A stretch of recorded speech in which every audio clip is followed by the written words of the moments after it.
What's up, guys? It's John Dominique, the Soul Proponent. Today I want to talk about turning a blind eye to the soul. I see many people when I approach them about the soul and God, and I challenge them on their own beliefs and I question their ideas about God. A lot of people want to ignore what I'm saying, or they want to act like it doesn't really have any meaning to them. It's not going to change them. Because the personality doesn't want to change. Its job is to stay the same, is to keep things from shifting, because it needs a sense of security. It needs a sense of foundation. It wants to make itself more real.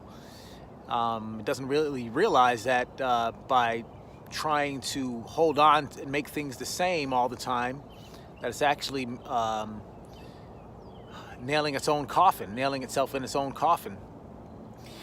So people, when I tell them about the soul and tell them about my experience and my awakening, and present them with like a proposal or a proposition about the soul, they tend to turn a blind eye. They tend to act like it's not important, it's not significant, or they act like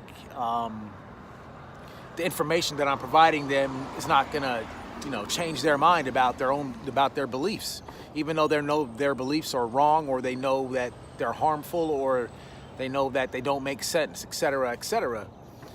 I remember specifically, I went to an all-Catholic event. And I was in there talking to some people and told them about my awakening. Okay, yeah, there was one lady in there that was like, yeah, you have something to say, what you're talking about, it makes sense. And I know there's something there, because I can tell in your feeling that there's, in your heart, that there's a feeling of, yeah, I was changed and I went through an experience. But 9 out of the 10 people I talked to were almost just ignoring me totally. And it's funny because the way people act about it when I tell them about the soul, they just act like it's nothing. It's not important. And that's part of the problem, because, I'm here to stand up and tell people about what I went through and my experience, so they can take this information and use it for their own benefit. But people tend to want to ignore it because I guess they feel threatened.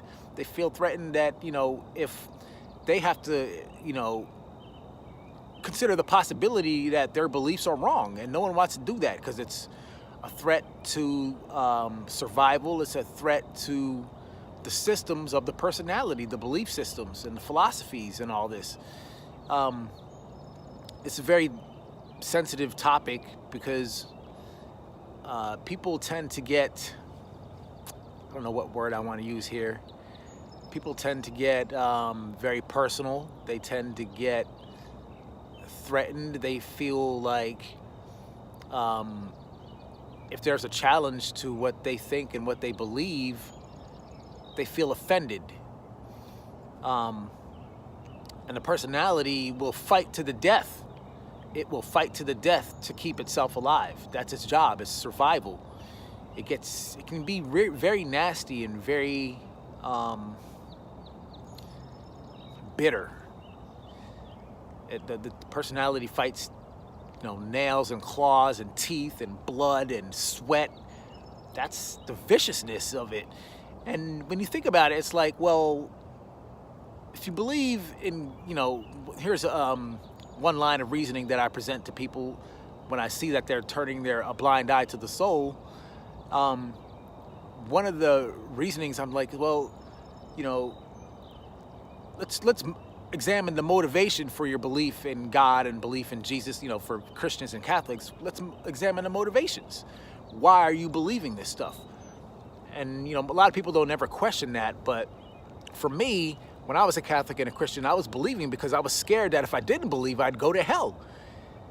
That was the majority, the main reason I was believing in being a Catholic and, believing in Jesus and following the commandments and all this.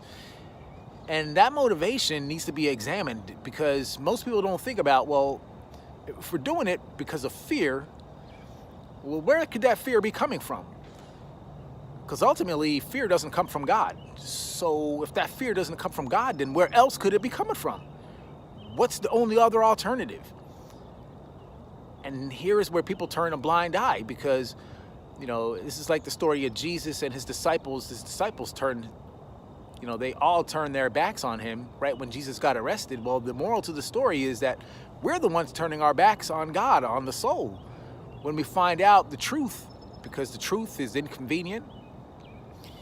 The truth is often painful. It's not easy to be with. It's difficult. You have to think. You have to feel. You have to do a lot of examining of yourself constantly, consistently, all the time. It's a lifestyle. It's a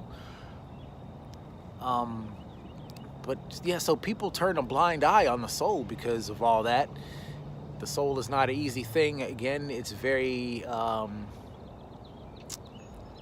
it's unpopular. The consequences are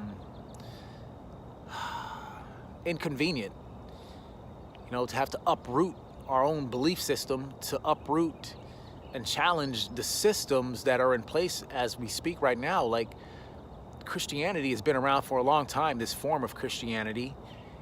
And, you know, it would be, what's the word I want to use here? It would be like very difficult, and it would be embarrassing to have to say, well, look, maybe we made a mistake. Maybe the way we believe, the beliefs are not correct. Maybe we're wrong. No one wants to admit that. Who wants to admit that they're wrong? Nobody. People are proud. That's part of the problem here. The personality is super proud of its beliefs and being right, its righteousness. And we have to challenge that pride, see where that pride comes from, and be willing to face the fact that maybe we're wrong. It's not an easy thing. So we ultimately have to be able to loosen the grip on the personality, loosen our attachments to who we think we are and this identity of being Christian. And like, look, I love being a Catholic. I love the traditions. I love, you know, the rituals. I love the sacraments, all of that. And I kind of still do. I kind of miss that aspect of it. But if we're trading this identity of being a Catholic for the true, infinite, and eternal value, the pricelessness of the soul, that's not an even trade. It's not like, you know, it's a bad backup quarterback. We're trading a little piece of nothing for the value of infinite and eternal richness. That's what and who and what we really are. Infinite and eternal value, richness. So it's really, to be honest with you, in the way I feel about it, it's a disgusting thing for people to turn their backs on the soul and turn a blind eye to it. It really is. It's in the long run, it's very detrimental to humanity. Nobody knows their self-worth. People go around trying to fill these holes of feeling of lack of value. And we live in a society where no one talks about self-worth. No one knows where self-worth comes from. We're all trying to get our value from somewhere outside of us. And again, it's very, very nasty.